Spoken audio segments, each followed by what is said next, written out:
Hello everyone and welcome back. So बेटा आज वाली वीडियो के अंदर लेटर टू एडिटर कैसे लिखा जाता है, क्या करेक्ट फॉर्मेट है, क्या माइंडसेट आपका होना चाहिए लेटर टू एडिटर लिखते वक्त, उसकी बेस्ट वीडियो आज मैं आपको देने वाला हूँ।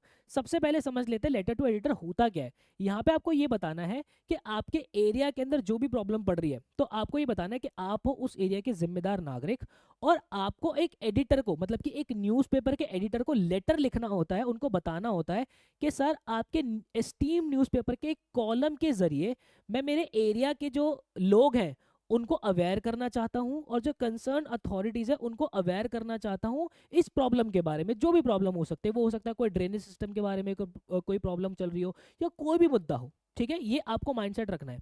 अब जरा चलते हैं कि एक्चुअल में क्या इसकी मार्क्स डिस्ट्रीब्यूशन है।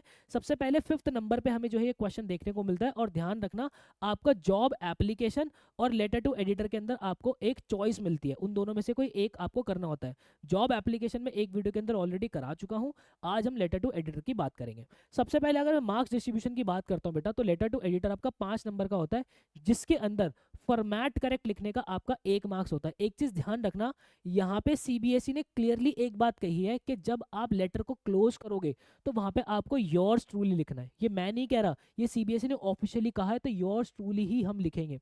देन उसके बाद जो भी आपके आइडियाज होते हैं और जो कंटेंट होता है, मतलब कि आइडियाज मतलब कि प्रॉपर जो आपने लिखने का जो तरीका है वो एक करेक्ट ऑर्डर के अंदर आपने चीजें लिखी है या नहीं लिखी है, उसका 1 मार्क्स होता है। और जो कंटेंट आपको दिया जाता है, कंटेंट से मतलब है आपको ना कुछ क्यूज दिए जाते हैं। अभी क्वेश्चन जब मैं पढ़ूंगा तो क्यूज आपको दिखाऊंगा, तो वो क्यूज और वो आइडियाज आपने सारे क्यूज लिखे या नहीं लिखे हैं, उसके 2 मार्क्स होते हैं। प्लस आपकी ग्रामर और स्पेलिंग का 1 मार्क्स होता है। इस तरीके से आपके प्रॉपर मार्क्स जो है वो लेटर टू एडिटर के अंदर डिस्ट्रीब्यूटेड होते हैं बेटा। तो सबसे पहले क्वेश्चन पढ़ने की कोशिश करते हैं और ये जो क्यूज है उसको समझने की कोशिश करेंगे। क्या लिखा है क्वेश्चन के अंदर? हमें बोला कि हम है प्रणब चौहान, हमें हमारा नाम दे दिया। अगर नाम नहीं दिया होता तो क्या लेते? एबीसी लिख देते, कोई दिक्कत नहीं है। रिजाइडिंग एट 13-A गोल बाजार जैसलमेर, हमें हमारा एड्रेस भी दे दिया भाई, ठीक है। Write a letter to the editor of the nation today, newspaper का नाम भी हमें दे दिया। नेशन टुडे के हमें एडिटर को जो है लेटर लिखना है। अगर न्यूज़पेपर का नाम नहीं भी गिवन होता तो आप डमी लिख सकते हो, कोई प्रॉब्लम नहीं आती। Highlighting the need to access sports talent at young age, problem क्या बताई? प्रॉब्लम आपको ये बताई कि हमें ज़रूरत है किस चीज़ की, कि जो स्पोर्ट्स है, स्पोर्ट्स टैलेंट जो है वो यंग एज पे ही उसको एक्सेस करने की, उसको खोजने की ज़रूरत है। By sports teacher and coaches, जो स्पोर्ट्स के स्कूल के टीचर्स होते हैं, जो कोचेज होते हैं, उनको यंग एज में ही एक बच्चे के अंदर स्पोर्ट्समैनशिप है या नहीं उसको खोजने की ज़रूरत है। ये हमारी मेजर प्रॉब्लम है। To ensure that talent does not go under recognise, तो यहाँ पे अनरिकॉग्नाइज, यहाँ पे ये इंश्योर करना कि जो टैलेंट है वो अनरिकॉग्नाइज ना रह जाए। यार आप खुद देखो, आपकी गली के अंदर पता नहीं कितने लोग होंगे जो कि बहुत अच्छा क्रिकेट खेलते हैं, बट उनको पता ही नहीं होता कि कौन कौन से टूर्नामेंट्स होना चाहिए, टीम के अंदर कैसे सिलेक्शन होता है। अगर वो बचपन के अंदर ही उनके स्कूल के टीचर्स उन्हें गाइड करें, उनके स्कूल के जो कोचेज होते हैं वो उन्हें गाइड करें कि आप ऐसे ऐसे आगे बढ़ो, तो पता नहीं हमारा हमारा देश कितना आगे और स्पोर्ट्समैनशिप के अंदर चला जाए। तो यहाँ पे प्रॉब्लम क्या है, यंग एज के अंदर हमें स्पोर्ट्समैनशिप जो है वो फाइंड करनी है, ठीक है। Emphasising the importance of grooming young sports person, हमें जो है एम्फोसाइज करना है कि कितना जरूरी है यंग स्पोर्ट्स पर्सन को जो है वो ग्रूम करना, उनको बचपन से ही जो है वो चीज़ों को सिखाना। To create a larger pool of talented athletes for future, ताकि फ्यूचर के लिए हमारे पास एक बहुत सारे टैलेंटेड एथलीट्स जो है हमारे देश के अंदर हो। Draft a letter using your own idea, हमें जो है अपना लेटर लिखना है और ये क्यूज हमें मेंशन करना है। क्यूज में हमें सबसे पहले क्या किया हुआ है, spotting natural abilities during formative years, के जो नेचुरल एबिलिटीज है वो फॉर्मेटिव ईयर्स के अंदर, मतलब कि बच्चे के अर्ली टाइम के अंदर, अर्ली एजेस के अंदर ही जो है वो उसको ढूंढ लेनी चाहिए। Building foundational skills early for long term success, हमें जो उसकी फाउंडेशनल स्किल्स पे जो है काम करना चाहिए पहले से ही, ताकि उसको लॉन्ग टर्म सक्सेस जो है वो मिल सके, ठीक है। Instilling discipline team work and sportsmanship from a young age, अगर बच्चा स्पोर्ट्समैनशिप के अंदर जाता है तो बचपन से ही उसके अंदर डिसिप्लिन आता है, टीम वर्क आता है, ठीक है, स्पोर्ट्समैनशिप आती है उसके अंदर यंग एज में ही। ये पॉइंटर्स हमें लिखने हैं। फिर उसके बाद creating a larger pool of skilled athlete for future, हम जो है अगर ये सब चीज़ें करेंगे तो हमारा जो एक larger pool of skilled athletes बन जाएगा फ्यूचर के लिए, जिससे कि जो है building a strong sports culture, जिससे हमारे देश के अंदर जो है वो स्ट्रॉन्ग स्पोर्ट्स कल्चर भी आएगा और हमारा नेशनल जो है वो प्राइड भी मिलेगी हमें। तो ये सारी पॉइंटर्स हमें लिखना है। अब किस तरीके से चीज़ें लिखनी होती है मैं आपको एक जड़ देने वाला हूँ बेटा, आपको मज़ा आ जाएगा। हमेशा ध्यान रखना, सबसे पहले आपको क्या लिखना होता है, सेंडर का एड्रेस लिखना होता है। हम प्रणब चौहान थे, हमारा एड्रेस हमें दिया होता है, वही मैंने लिख दिया। अगर एड्रेस नहीं दिया होता तो मैं क्या लिखता, मैं यहाँ पे सिर्फ नॉर्मली इस तरीके से लिख देता, 123 कॉमा एग्जामिनेशन हॉल, ठीक है, कॉमा एग्जामिनेशन हॉल और यहाँ पे लिख देता ABC सिटी और 6 पिन कोड, ठीक है, क्योंकि अब यहाँ पे चीज़ें गिवन है तो फिर हम उसको लिखेंगे। लाइन छोड़ के अल्फा न्यूमेरिक डेट डाल दी, लाइन छोड़ के फिर हमें रिसीवर का एड्रेस लिखना होता है। रिसीवर के एड्रेस के अंदर क्योंकि हमें एडिटर को लिखना है तो यहाँ पे क्या लिखेंगे, द एडिटर। फिर हमने पेपर का नाम लिखा, जैसलमेर हमने लिखा। अब एक चीज़ ध्यान रखना भाई, आप जिस एरिया के निवासी हो, ठीक है, आपको उस एरिया के ही तो एडिटर को जो है वो लेटर लिखना होगा। आप जैसलमेर के अंदर लिख रहे बैठे हो, ठीक है, आप जैसलमेर के अंदर रहते हो, आप एडिटर लिख रहे हो न्यू दिल्ली वाले को, तो न्यू दिल्ली वाले का कोई मतलब थोड़ी ना होगा। आपकी लोकल एरिया की प्रॉब्लम है तो लोकल एरिया के न्यूज़पेपर वाले को ही आप लिखोगे। इसलिए ध्यान रखना, ये यहाँ पे जो सिटी है ये सेम होनी बहुत ज़्यादा जरूरी होती है, ये खास ख्याल आपको रखना है। 6 पिन कोड डाले मैंने, फिर उसके बाद मैंने सब्जेक्ट डाला। सब्जेक्ट जो है बेटा हमारे जो है वो 5-6 वर्ड्स के अंदर होने चाहिए, और हमारा मेजर प्रॉब्लम जो है वो सब्जेक्ट के अंदर आनी चाहिए कि भाई हमें need to identify and nurture sports talent at an early age, कि हमें ज़रूरत है क्या कहते हैं, और नर्चर करने की स्पोर्ट्स टैलेंट को अर्ली एज पे, ठीक है। अब दिमाग के अंदर क्या रखना है, कैसे जो है वो चीज़ों को लिखना है, वो ऑर्गेनाइजेशन ऑफ आइडियाज है वो क्या है। देखो, अगर आप पूरे इसको देखोगे लेटर टू एडिटर को, तो मैंने पैराग्राफ्स के अंदर चीज़ें लिखी है, और पैराग्राफ के अंदर भी मैंने क्या है, किसी के अंदर 3 लाइनें, किसी के अंदर 4 लाइनें, बस ऐसे ही लिखे 3-4-5 लाइनें, 3-4-5 लाइनें, इस तरीके से जो है मैंने चीज़ों को लिखा है। अगर आप देखोगे ये मैंने डिस्ट्रीब्यूट कैसे किया, या मैं कैसे लिखता हूँ चीज़ों को। सबसे पहले मैं इंट्रो लिखता हूँ। क्या लिखता हूँ, इंट्रो। उस इंट्रो के अंदर मैं बताता हूँ प्रॉब्लम क्या है, ठीक है, वो सारी प्रॉब्लम मैं इसके अंदर लिखता हूँ। और ये प्रॉब्लम हमें कहाँ से मिल जाएगी, ये प्रॉब्लम हमें क्वेश्चन में से ही मिल जाती है। तो एक लाइन छोड़ के सबसे पहले हमने सैल्यूटेशन डाली, सर मैम, हम यहाँ पे डियर सर भी डाल सकते हैं, बट क्यों आप एग्जाम के अंदर जो ये चीज़ लेके जा रहे हो, रिस्पेक्टेड सर, रिस्पेक्टेड मैम, हमारा कुछ नहीं होता, आप सिर्फ सर या फिर मैम लिख सकते हो, कोई दिक्कत नहीं है, ठीक है। कॉमा डाला।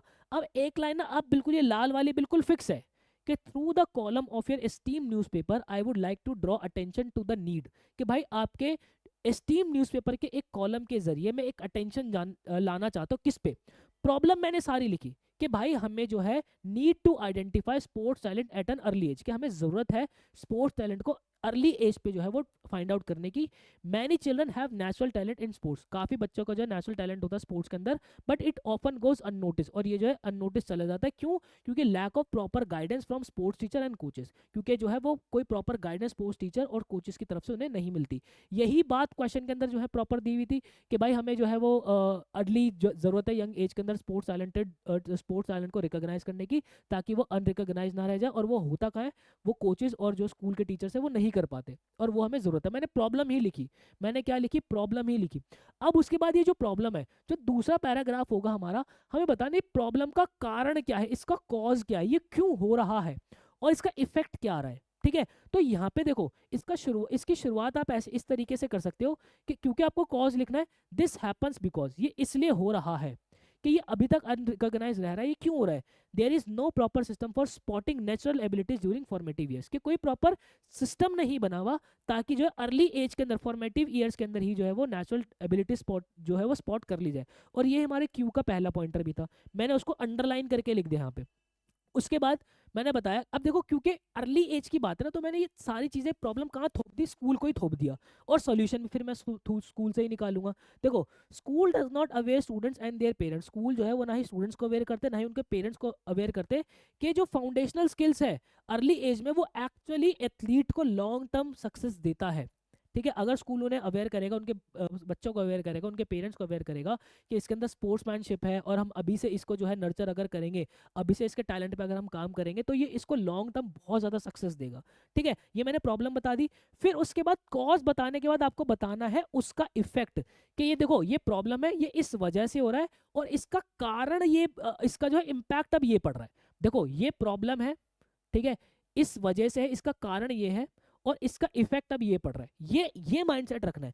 आप यहाँ से भी लिख सकते हो बिकॉज ऑफ दिस, इस वजह से इसका इफेक्ट क्या आ रहा है, we lose many talented athlete at very young age, हम काफी सारे टैलेंटेड एथलीट जो है यंग एज में ही खो देते हैं, ठीक है। प्रॉब्लम, उसका कारण और इसका इफेक्ट, तीनों मैंने यहाँ पे लिख दिया।